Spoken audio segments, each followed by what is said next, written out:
I'm so excited to introduce our first speaker.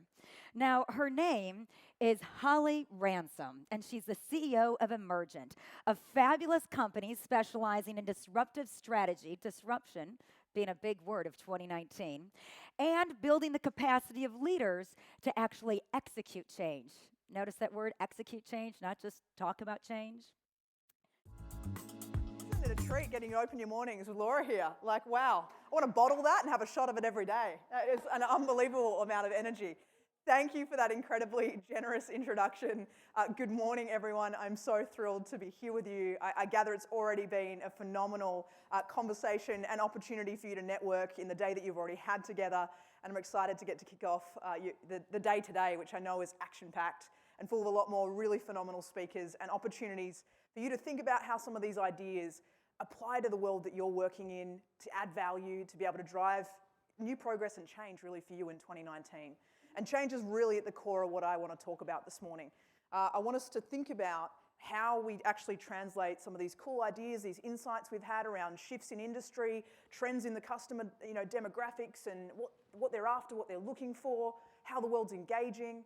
And let's think about what that means for us back at work and how we actually get the Titanic, often, it feels like, of the way that we do things right now to move in a slightly different direction and be able to respond to where it is we know the market's going.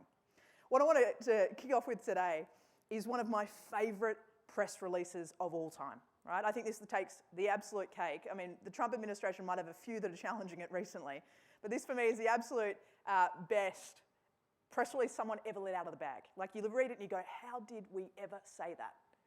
You might have seen this before, right? Everything that could be invented has been invented.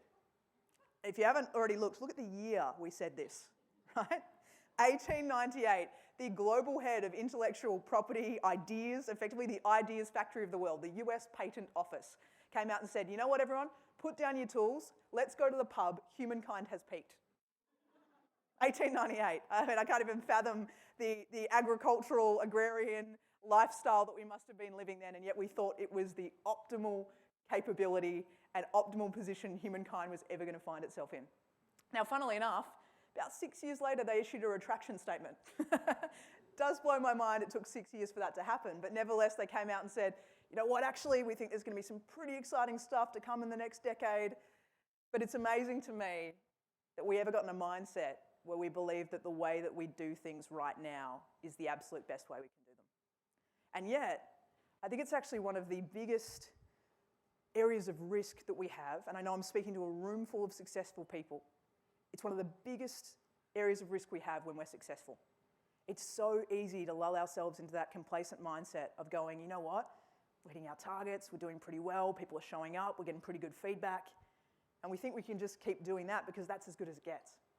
And what I've learned in all the time I've been working and leading in the change space right around the world with disruptive companies, with companies that have been able to sustain success over more than 100 years of existence, is that even in those moments where things are going so well, they're challenging themselves to say, okay, where next?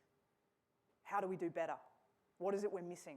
How can we inject something new or different, be that a perspective around the table or a new experiment or idea we're going to give a go? And so the thing I really want to start our conversation with today is the notion of banishing the US Patent Office mindset, making sure that in ourselves as leaders and in our organisations, we never let that sort of success, complacent success mentality creep into the way that we work, and we're continuing all the time to ask and challenge, where to next? What do we do now? I think one of the things that puts it in perspective is when we think about that time period, you know, we can almost look at where that came in. So we were thinking 1898, we were just sitting after the telephone, the car had come along, we're doing okay. But you look at the extraordinarily exponential part of the curve that we're on now. All the innovation we're seeing, all the innovation we're projected to be seeing by 2050. Now, it's amazing now when you think about the biggest 10 populations in the world. You start listening, you go, okay, well, we've got India and China. All the rest are social media networks in the top 10. When we think about how the world is changing, how it interacts and engages, it's fundamentally a different place to even what it was 10 years ago. And I find it quite mind-boggling to think, at a time where we're really often struggling with change fatigue or just the overwhelming nature of change. I mean, I'm sure many of you feel that pressure. It feels like it's this constant expectation, this constant word. It doesn't slow down. We're not getting a moment to pause anymore. And yet you think about it and you go, actually, this change that we're in right now, that's the slowest change rate we're ever going to see in our lifetime. This is the new norm. So we've got to reimagine what normal looks like. We've got to change the way that we think, we've got to change the way that we're engaging, and we've got to change the way that we work in order to be able to operate successfully with a change rate that's only going to quicken from this point moving forward. One of the things I think is interesting in that context for all of you as leaders in the room is the transition point that's requiring for us to shift when it comes to the way that we think about leading people. Now, I'd argue that for a lot of that period on the curve, really the industrial age, we built a model of leadership that looked like the left-hand side of that diagram. It was all about efficiency. It was standardizing our processes and procedures. We tended to have centralized control. Typically, we had command and control style of leadership, lots of hierarchy built into the way that we worked. And what we're seeing is we're well and truly into this transition to Industry 4.0 or the future of work, whatever term you want to use to talk about it, is that people are looking for really different things in the way that they work and the way that they are led. You're probably seeing this with a lot of your younger talent coming through in particular, but I don't think by any means the millennials and the Gen Zers are the only people looking for that style of working condition. I think they're just the first that have really had the liberated ability to be able to ask for it and make choices accordingly. But you look at the right-hand side and it's all about effectiveness. So it actually says, hold on a minute, instead of dictating things, how do we give kind of parameters or guidelines, but allow people to show up and be empowered and have autonomy and agency? How is it we embrace variability? That idea of bringing in difference and diversity in a different way to the way that the industrial model valued that? How is it that we focus not on output but on outcome?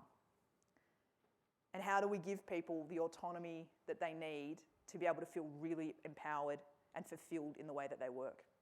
So I think as a backdrop for what we're going to talk about today, I think one of the interesting things when we talk about change in the here and now is it's not change that we can dictate and bark down the line in the way that we once might have done.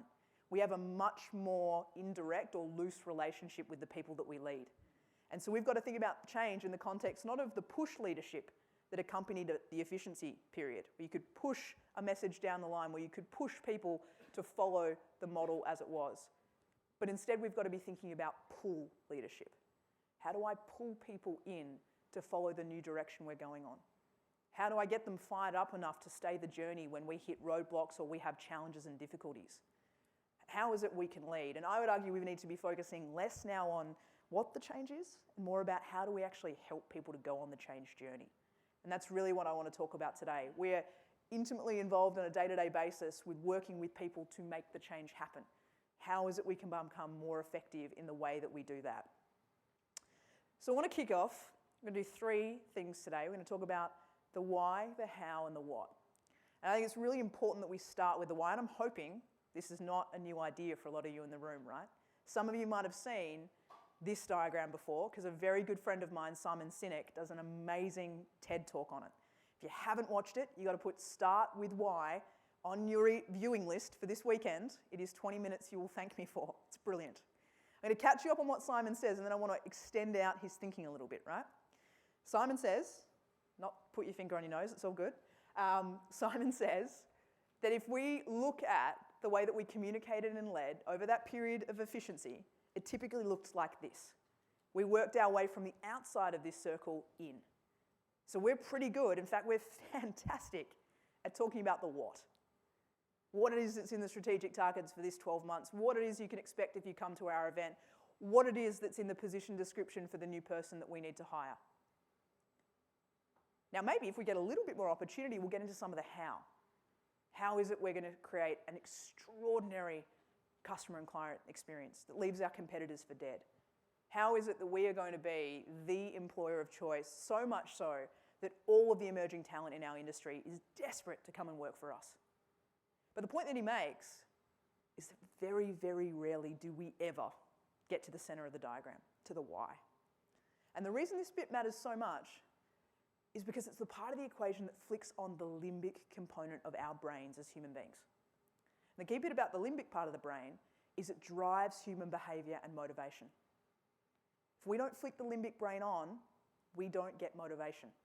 If we don't flick the limbic brain on, we can't get someone to change their behaviour. So we've got to find a way of engaging their why in order to pull them in to the change journey and the experience we want to take them on. So what he's challenging us around really is that we as leaders need to reflect on the way that we go about communicating and say, actually, could I try inverting the way that we typically go about doing things? What would happen if I led a conversation with the why? What would happen if our website and the first thing you landed on was it talked about why?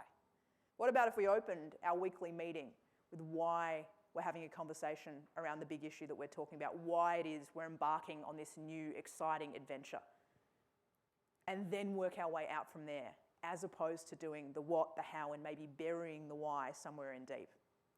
So effectively, the best way I can explain the difference for this, did anyone have bacon and eggs for breakfast this morning?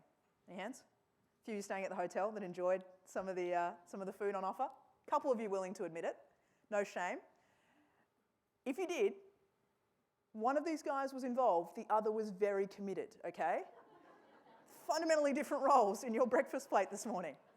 And what we are talking about when we are talking about the why is the difference between having people involved, loosely participating, and being truly committed to the notion of what we're embarking on.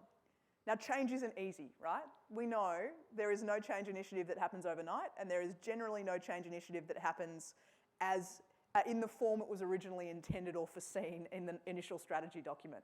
We're going to hit roadblocks. We're going to have crazy U-turns and shifts in whole new directions. We're going to have new people joining the bus on the way too. So we need to make sure from the outset that we're thinking about how do we build commitment? How do we get people fired up enough in the first instance to say, yep, I'll walk out here with you, but also so committed that when the roadblocks come, they're not going to jump off and go, you know what, no thanks, I didn't sign up for this. So we've got to find a way to flick on that why. So the first question I want you to think about this morning is how often when you communicate, and this can be you as an individual just as much as it can be your company, how often do you talk about the why? And I'm going to put a 2019 overlay on top of this. Last year, a little horrifying, human beings took the attention span, short attention span, gold medal off goldfish. Not a gold medal we wanted to win, right? They say the goldfish have sort of an initial attention span of about 8 to 10 seconds, where apparently now it's 7. So very finite initial attention spans, right? And we know this about ourselves. It's Facebook and Instagram executives will talk to you all the time about the thumb scroll effect. How do we get something that in the 7 seconds it flashes on your screen, you go, ooh, interesting, click. So we're dealing with a much shorter attention span where people are judging a book by its cover and deciding whether to give it their time, effort, energy, interest. So within that context, do you start with the why? Do you lead with the why? Or is the why kind of buried at the 27-minute mark of the team meeting that only runs for 30 minutes? Or I've certainly read documents where, you know, the why is somewhere deep in the barrels of page 37. How is it we make sure we're elevating it? Because it's the single greatest tool we've got in our communication toolkit as leaders of change to get that buy-in and engagement and pull from the people that we're trying to take on a change journey. Now, the thing I don't think we talk about, and it's the bit I want to kind of extend our conversation in today, is the very easy mistake we can make when it comes to the why. This for me kind of gets us into the 2.0 territory of the why. 1.0 was we need to know our own why and we need to get good at communicating it. And that in and of itself is not an insignificant piece of work. I encourage you, if you haven't undertaken that journey as an individual leader, but also within your team, that is a really great conversation to open up as you start this year. You'll be blown away by the sheer effectiveness of just talking about that. But the 2.0 is making sure that we've got a strategy and approach that avoids this mistake, which is assuming that we can just know one why, our perspective. We can project that out there and that's going to catch everyone. And I want to show you how horribly wrong this can go when we make that mistake using one of my favorite epic fails of all time. All right? Some of you might have seen this one. Anyone remember #YourTaxis? Oh, excellent. I get to tell you about this. So, what we do know is loosely that this has been running as a World War III right around the country for some period of time. In fact, around most of the world, if we're being honest. So late 2016, the taxi industry kind of woke up to the fact they had a little bit of a problem on their hands, right? They went, oh my gosh, the people are leaving us in droves, they're going to Uber, they're going to Lyft. We need to do something to win the people back, right? So they went to a marketing agency, paid them an exorbitant amount of money, and said, come up with the game plan for how we're going to win everyone back, right? So change the packaging, don't think about the product, change the packaging. Anyway, another story. So I went away, came back, said, guys, we've got it. We have the absolute best idea. All you need to do is get people on social media sharing their taxi stories, right? What could go wrong? We know we're great, everyone knows we're great. This will be like a giant digital love fest, won't it? Let me show you some of my favourite tweets from the only 24 hours this thing ran for, okay? Seriously, I kid you not. All right, it smelled like a Wookiee's armpit. Hashtag your taxis. Been in one of those cabs, don't know about you. This one, driver arrived on time, in a clean car, and even chose a way home that avoided traffic. Wait, sorry, that was actually Uber. This thing might have only lasted as an official campaign for 24 hours, but it trended internationally for 3 days. And it's an extraordinary example of how easy it is, I don't do this to pay out on this industry alone. I see this all the time, where we make the assumption as leaders, because of our proximity to things, because of our 15 years in industry, because of our privileged information, we often know things that others don't. It's so easy to just assume that the way we see things is the way everyone else is going to see things. The way that we're driven is going to be the same way everyone else is driven. And the really important thing is making sure that we're nuanced enough to go, actually, who am I talking to? What is their perspective on me, this idea, what we're trying to do? And how is it I find a way to talk to them and meet them where they are? Because the 2.0 of the why is we need to position ideas and change in a way that allows the people we are talking to see their why in ours. That is our greatest challenge as leaders. It's not just knowing our own, it's positioning things in a way that allows others to see their why in ours. Because if we're talking about needing to motivate and turn on the limbic brain of others, it doesn't matter if we've lit ourselves up, we've got to make sure we can do it for them. That part has to flick on for the people that we're talking to. So I have a very handy, simple toolkit that I use all the time with organisations I go in and work for with regards to this. And what it really does, and the way I go about using it, is I'll put whatever we're talking about in the centre of an A3 piece of paper or on a whiteboard, whatever it is.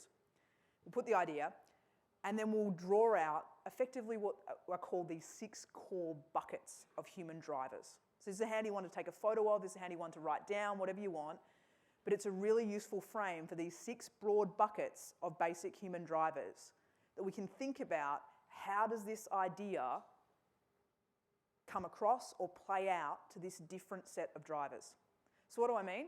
So if we're talking about change and innovation, I was doing this with a leader 2 weeks ago who's all on board with the excitement of the innovation. She's flipping the model, completely changing the game in her industry, and she truly is.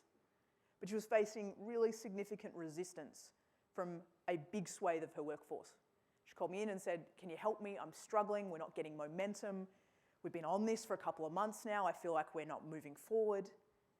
Now, it was really quick when I started doing conversations and some analytics with her workforce to work out that the lion's share driver in this particular profession, which was engineering, so it's not surprising, was certainty and stability.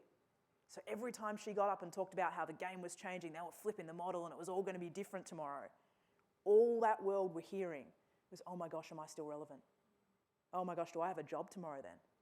They weren't open to seeing the possibility of change because their driver was being completely unmet. And so when we changed the positioning and messaging to talk about how this was actually about ensuring the company's future, pathway to jobs, a pathway to further opportunity, to new markets, all of a sudden the attitude of that cohort completely started to shift. So there's actually really significant power in thinking about, and I map it out all the time, you'll encounter all 6, so it's useful being ready for them. But then thinking about, what do I know about my group of stakeholders or customers or my workforce? What's my guess as to the dominant driver? Because that can be the dominant driver of my messaging. And what's my guess as to maybe the secondary driver?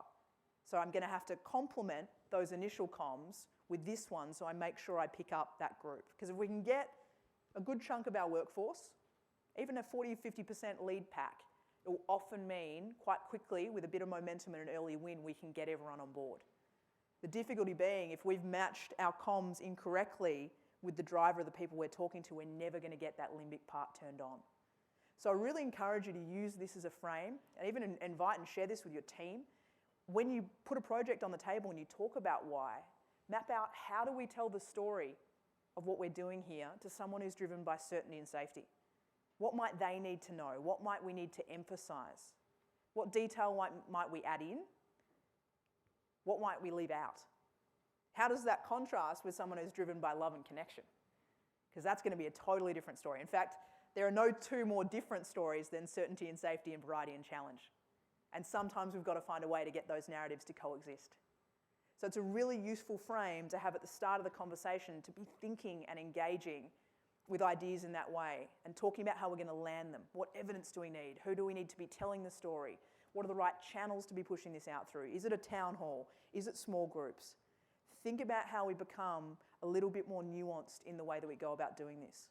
So part one, absolutely know our own why and encourage our people to find theirs for that matter. But part two, whenever we're talking about change, whenever we're trying to do something new and innovative, if we want it to land and stick, we've got to turn on the limbic brain by making sure we're telling the story in a way that engages the drivers of the people we're talking to. All right, I want to move on to how we motivate action. Now, the why is a really big part of that, right? But we all know all too well that there's a big difference between being motivated to do something and actually going and doing it, isn't there? Anyone try and set a New Year's resolution this year at all? Give them in the first week of February. Yeah, a couple of hands that are prepared to admit they did it. Has anyone set a New Year's resolution at all before? Okay, yeah, practically everyone, right? I have a real pet peeve around New Year's resolutions. I won't get on that bandwagon today, but I have decided I'm going to capitalise on the fact that apparently only 7% of us make it out of January with our New Year's resolutions intact. Next year, I'm going to launch a business. Week 1 of January, it's going to be a gym. It's going to be called Resolutions. And by the end of January, it's going to transition to a bar. It's going to be beautiful. Perfect. Just be seamless. No one will know anything was different. But it's true. Like, right, we get fired up, we get motivated. Week 1 of January, we're eating air and lettuce. We're training like we're on The Biggest Loser. Great. Life happens. Things get in the way. How is it we can think about getting people fired up and motivated? And how do we pre-prepare for some of the challenges that are going to confront us on the journey of change that we're on? One of the things I want to challenge us around, and again, it's coming back to language, is the language that we use to talk about change and business. I have started playing a game of business jargon bingo. I encourage you to play it yourselves. Have a 4x4 grid, fill it with all the words that your organisation is all too guilty of using. We've all got them. And make it a game to try and actually not use these words, to take some of the jargon out of what we're trying to do and achieve. Because if we walk in and we talk to our teams about how we need to maximise our synergies and vertically integrate and embark on some greenfields endeavours, most people's eyes are going to roll back in their head and go, what are you talking about and why should I care? So a challenge I want to give you this morning comes from the wall of one of the fastest growing fintech companies in Israel. I love this idea. If you can't explain it to a 6-year-old, you do not understand it yourself. Now we laugh, but this is actually a really interesting one because in Australian public policy context, they say that the average, when they are talking and communicating to the public, they are pitching at a 12 to 13-year-old. So we're actually, in terms of the bar of communication, I'm not suggesting for a second that there is not extraordinary intellect in your workforce, sure as hell in this room, or in our country. But it's more about the idea of how do we make it accessible? Who are we losing by virtue of the fact we've pitched it here versus making it so accessible that everyone can engage? What I love about this company, it's a group called Pepper, is they don't just have this on their wall, they practice it. So when they have a new financial services product, ready to go to market, new idea, they bring in an audience of 6-year-olds.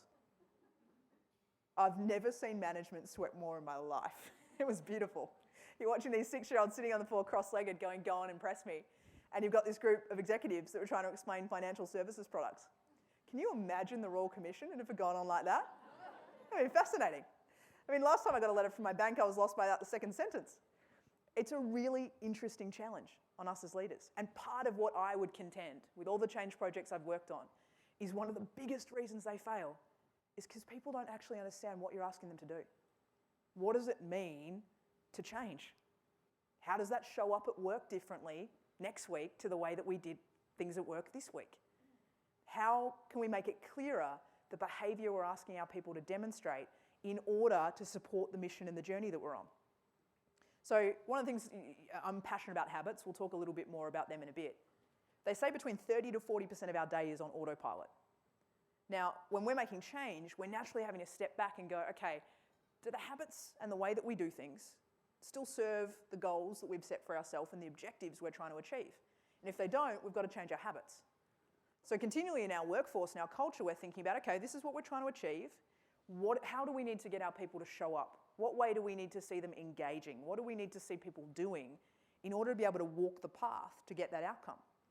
So I want to show you two examples of companies that have gone on an interesting journey thinking about how do you get the role of values in an organisation to do a better job of plugging that gap. Because I'd argue that a lot of values have kind of lost their meaning, right? You think about what happened in the 90s and early noughties with a lot of corporate fraud and stuff like that, and a lot of the words we used to have on the lobby wall, integrity, how sad that that doesn't have its meaning anymore. But when it's the number one value of Enron and half of its executive end up in jail for corporate fraud, it starts to lose some of its credibility, right? I think the same goes, safety I think was the number one at BP at a time when 12 million barrels of oil were filling the Gulf every hour. So there's a reality I think where particularly with the lion's share of your workforce increasingly that are millennial and Gen Z, which we know are already the dominant generation in our workforce, those words mean nothing. And they're not anchored to behaviour, so they're ambiguous. So if we're using language like that and expecting that to lead to a change in behaviour, we're probably going to find ourselves continually disappointed. So the more that we can do to plug that gap, the better. Two organisations I think have done a really interesting job of this. This is MeBank. Now, when their CEO came in, he was really disappointed in the engagement survey they got back regarding how low the retention rate or the recall rate of the company values were. He said, geez, if these are our values and people don't even remember them, what are the odds they're actually outliving them? You know what I mean? Like if we can't recall them, they're probably not doing them. So how do we actually change the game and create values that A, we use more common language, a 6-year-old can understand it, we could get them to get the concept, it sticks in your head. But also how do we anchor it more to behaviour? How do we describe it in a way that people can kind of at the end of the day tick a box in their heads and go, yeah, did I do that today? I mean, I love it. Customer centricity, we're talking all about it at the moment. It is one of my least favourite bits of business jargon. Nobody gets out of bed for customer centricity, I'm sorry. But ride the subway, which is effectively exactly the same way of saying that thing. Get close to the people you're trying to serve. Understand them. Meet them where they are. Don't be up in the ivory tower or isolating yourself. Get in there. Now that is cool. That's a lot more accessible. So how do we start thinking about using this as an opportunity to actually motivate behaviour change? Because if we can make it clearer what it is we're asking people to do, and we can make the language more accessible, we've got far greater likelihood that people are going to follow through and stick with what we're asking.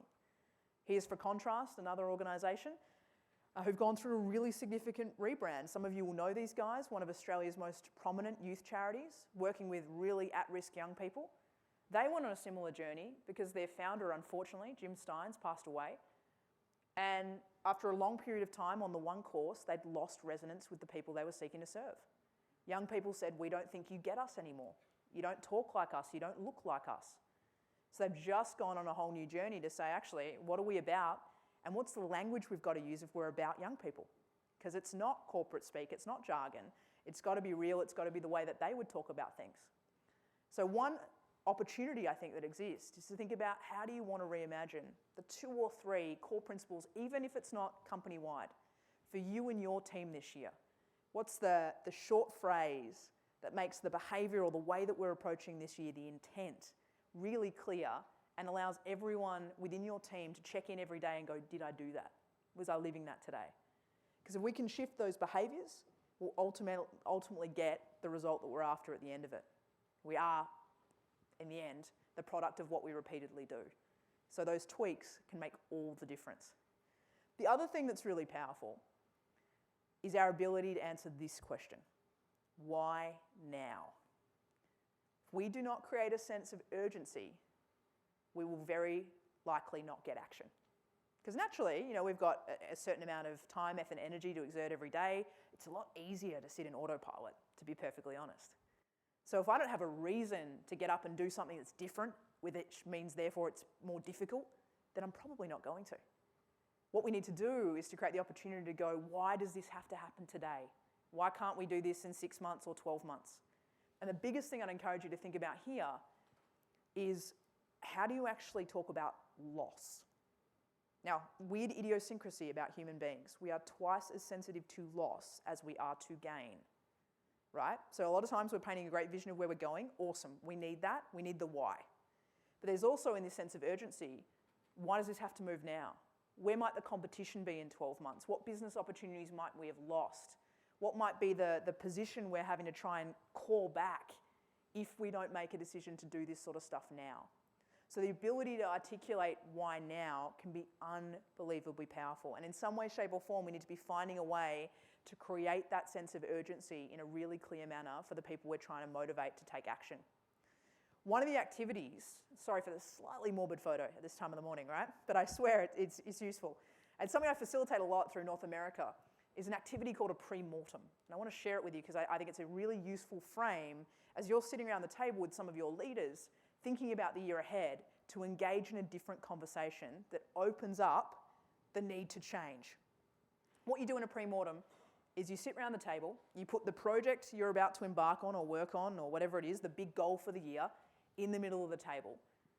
And you say, if this were to die, if this were to completely blow up, go horribly catastrophically wrong, dead on arrival, what would have been the likely causes of death? So effectively, you're sitting there going, okay, let's hypothesize. If this thing were to blow up, we would have totally missed our targets. If this thing was to come not even close to working in the way we intended, what would be the likely causes of death? Now, the reason this is so powerful, two things. One, the greatest opportunity we have to drive change is as early as possible. We don't want to be having this conversation when we're 9 months into a 12-month project, because our opportunity to make any kind of significant change, our field of view, our room to move is that much smaller. So we're taking advantage of the fact that we've got far greater opportunity now than we will further down the line. But the true power of this, I believe, is that two-letter word, what if? So if this were to be dead on arrival. Not when, not we're on the journey to it, holy crap. If, what would be the likely causes of death? Now, the reason that's powerful is because nobody feels blame sitting around the table. Nobody feels like their job's on the line. Nobody feels like they're being performance assessed. Nobody feels like their colleagues are having a go at them. And as a consequence, they don't shut down. They're more open to talking about, well, genuinely, I'm really worried about whether we can pull off the target I've set in my area. And by doing that and inviting those things to come to the table then, when you've still got enough time to move, what you can do as a collective set of people is harness that collective genius and come up with the game plan for, okay, well, if we know that, what is it we need to change? What is it we need to do differently? What is it that we need to shift? So it's a really powerful way of opening up that conversation and focusing effort on the pain points that will likely be your undoing if you don't change. The more that we can be forewarned, the more that we are forearmed. So really encourage you to think about the application of that activity to how it is you go about opening up the conversation with your people around change and what needs to happen. I also want to share with you probably one of the most valuable questions I have ever come across when it comes to change. Sometimes, and you all would have found this, I'm sure, you can position the why really well. You've been thoughtful around who am I talking to, and you've even tailored it to their driver. You've thought about, okay, how can I structure this in a way where I'm going to use language that's really going to engage the people that I'm talking to? And yet still, inevitably, you'll meet those 1, 2, maybe more people who just will not budge.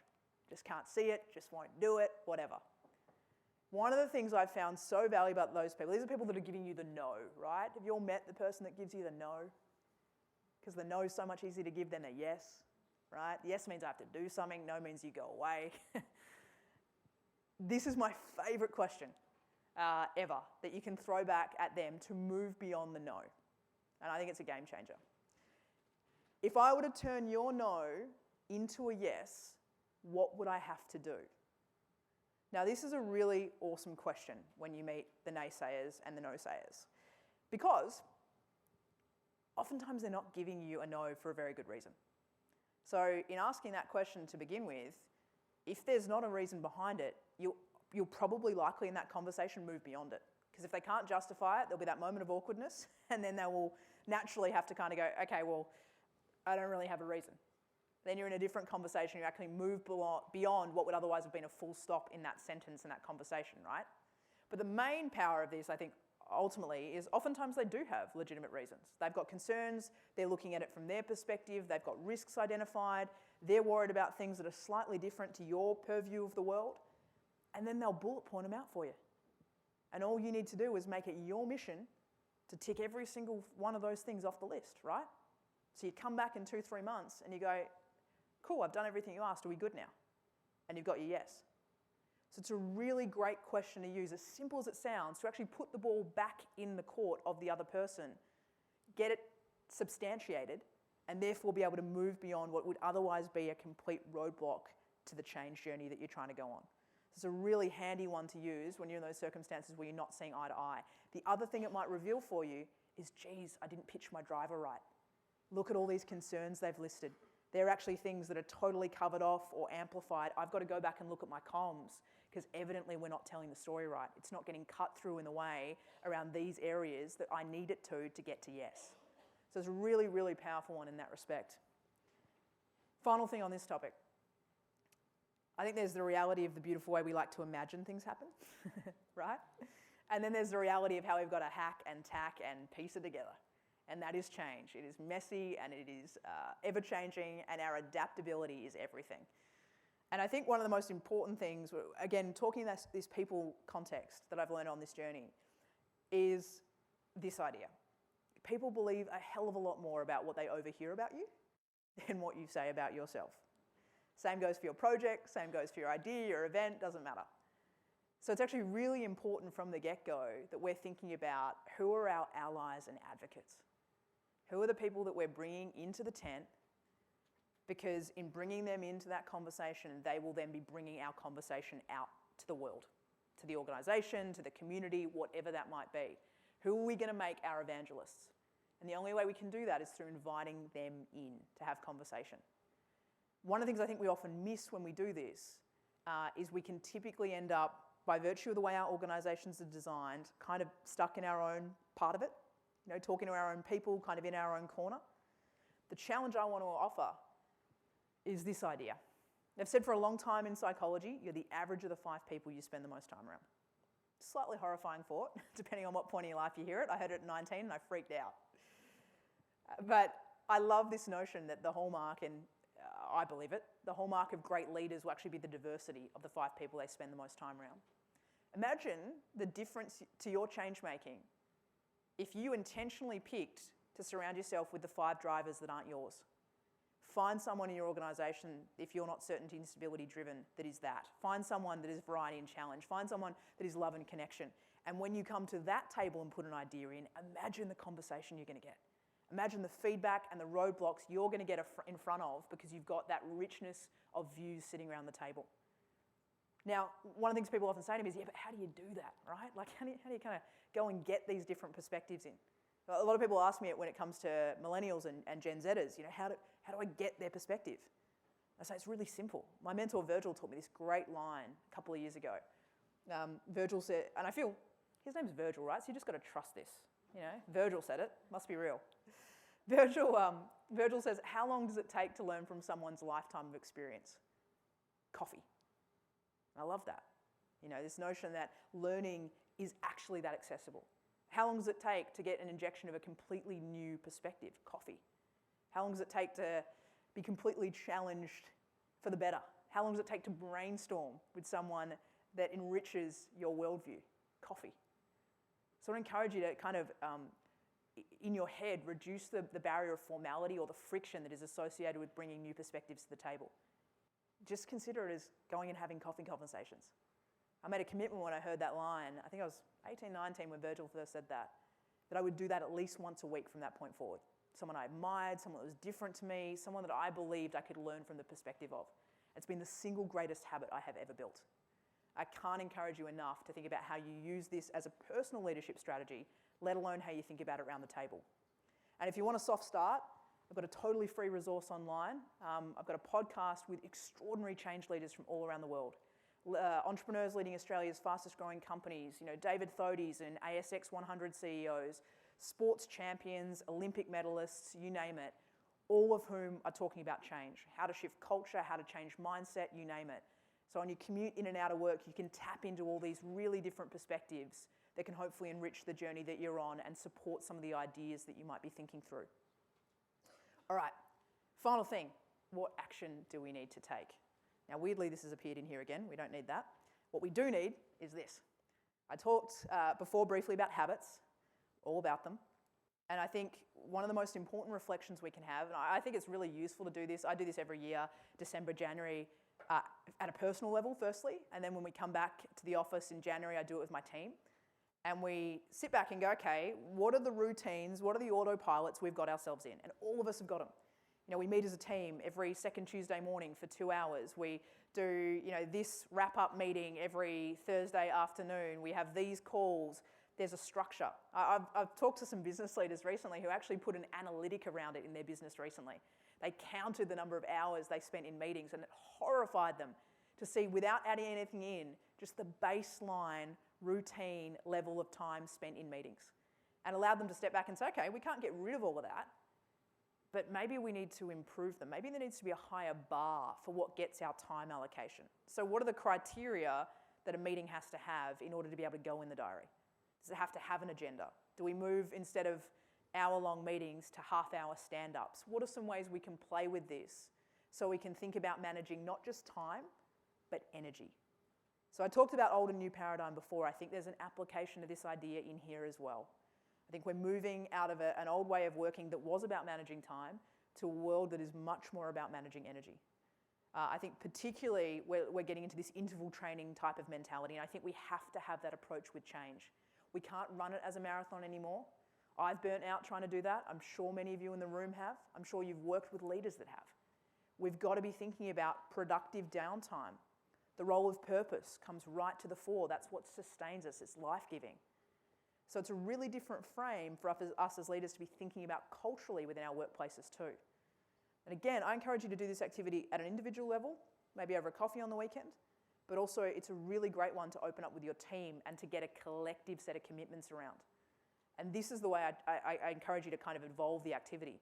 Have the conversation and then sit down, okay, and go, let's do a traffic light. We do this quarterly in my business. What is it relative to our goals and objectives, knowing what we want to achieve this year, what is it we need to commit to stopping? Because it is no longer helpful. It wastes time, it drains our energy, it doesn't produce the results we're after, it's not the sort of thing we want to be allocating time to, whatever. What is it we need to slow? Maybe we're not convinced we totally need to wipe it yet, but it needs to go on the back burner because it's not a priority, but it's taking oxygen from priorities. Or maybe we need to go do some research and get a little bit more data before we make a decision on it. But we just need to give it more thought, we need to park it. And finally, what do we need to go forward with at 1,000,000 miles an hour? What is it? It's a greenfields thing, it's a new activity, something we might have not tried before, that we believe would be value adding to the way that we work, that we believe would be energizing, that we believe would help us hit new outcomes. And then it might also be something you've tried once, but you actually need to hyperdrive. It needs to not be the thing you do once a year, it needs to become the thing you guys do weekly. So think about how you have that activity where you open up this conversation around habits, and is the way that we're working right now serving what we're trying to achieve. There's a habit I want to encourage you. In fact, I'm going to challenge you to build this year. I think there are 2 zones each and every one of us have, right? There's this comfort zone. Geez, it feels good to sit in there, right? Feels like snuggling up under a doona at winter around the fireplace. It's good. And look, we shouldn't walk away from that. That could also be called our strength zone. It's the sweet spot we sit in and we feel good in it, and we should own that. But it is 100% not the zone you can sit in if you want to go somewhere bigger and better tomorrow than where you are today. In order to do that, we've got to bring in this second zone. And each and every person in the room here will have a different set of composition of what's in their comfort zone and what's in their courage zone. I encourage you to take the time to draw these circles for yourself and think about what that looks like. These are just some of the ones I would put in that mix from all the leaders that I've worked with that often frequently come up. The thing I want us to think about is what is our courage zone commitment that we're going to make this year? What is the behaviour, the activity, the leadership trait that makes you feel slightly on edge, slightly uncomfortable, but you know you need to bring into your wheelhouse in order to be able to grow into the role, the expectations, the greater tomorrow than today right now. I want you to think about what one area you're going to focus on doing more of this year. And the key for me is acknowledging what I call the red line of resistance. If it was easy to cross from comfort zone into courage zone, we would all do it, right? So we need to notice what shows up for us in those moments. How is it we can actually do ourselves a favour by breaking down the thing that makes us uncomfortable in the courage zone into baby steps, chipping away at it bit by bit by bit? How is it we can make it easy to do in that regard? So, for example, often when let's say one of your things you know you need to get better at is public speaking. You're absolutely terrified of it, and I meet a lot of people where that's the case, right? People say they fear it more. In the studies, people fear it more than death. So people would rather be in the coffin than giving the eulogy. Go figure, right? Now, if that's one for you, don't debut by deciding to talk for the first time in front of 500 people, right? That is doing yourself no favours. Think about what are the baby steps you can take in order to be able to successfully land that courage zone effort for you. I spent 365 days a couple of years ago with my best friend doing things we were afraid of every day. We called it Fear Factor 15 for the year of 2015. And it is the greatest experiment I've ever run. And one of the coolest things that we learned through that year is that the great reward for effort when you step outside your comfort zone into your courage zone is every time you do that and the apocalypse doesn't happen, which is really encouraging the first couple of times, your comfort zone actually expands. Your capacity grows. You turn around in 6 months and 12 months and you will be capable of things well beyond right here, right now, and you'll feel ease about that. And the more that you can get in that rhythm, the better. I would argue the single most important habit we can build right now as leaders is getting comfortable being uncomfortable. Because we talked about that new norm, there is no habit that will be more important than being able to continually sit in that discomfort of things moving all the time and go, it's okay, I've got a strategy for how to go about making progress and doing this. One final quick tool I'm going to give you before we wrap. People often say to me, yeah, but how do we get started? It was so fun, we're at this conference, I got fired up, I was ready to go, but it just all seems gigantic, right? The projects we're trying to do, the way the world's changing, how do you get off the blocks? So working with a whole bunch of high-performing CEOs, I've developed a really simple tool that I want to share with you in the hope that it will supercharge whatever you're working on. Simple idea of 24/7-1 is within 24 hours of hearing any new idea, being inspired, getting fired up, you need to take an initial action step. And it needs to be something so small, it is inexcusable you couldn't get it done.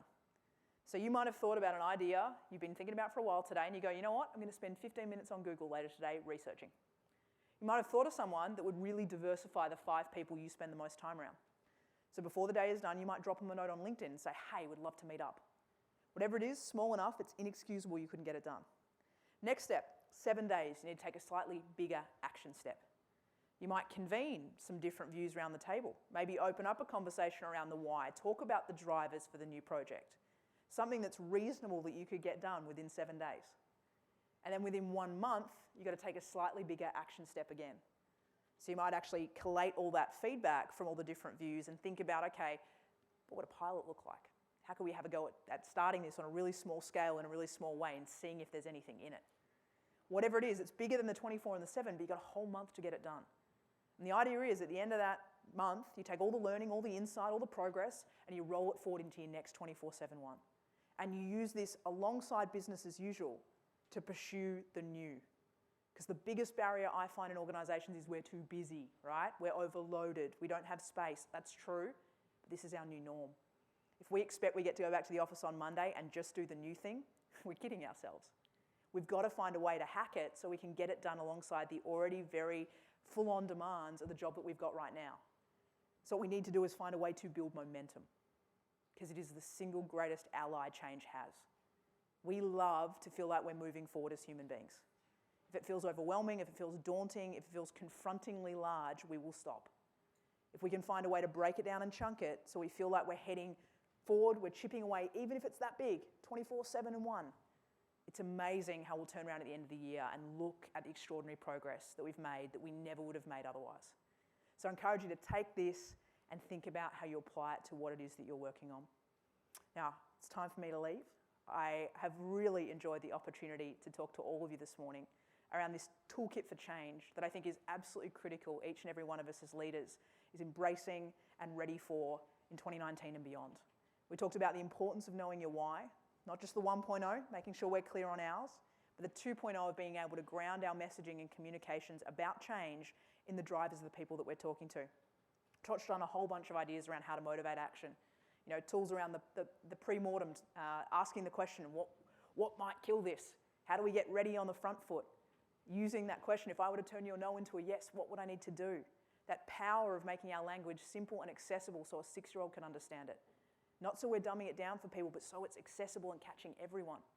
And finally, we talked about how do we actually get action, moving out of idea state into getting some runs on the board. And the important thing there for me is thinking consciously about our habits, reflecting on whether they serve or not, intentionally injecting some new habits into 2019. If we do it exactly as we did 2018, we will not get a different result. So what does that look like? And when it comes to the magnitude and the size of change, how do we break it down in a way that allows us to get momentum, progress, and to ultimately get the job done? Thank you so much. I wish you every success. Holly Ransom, everybody. Thank you, Holly. Thank you.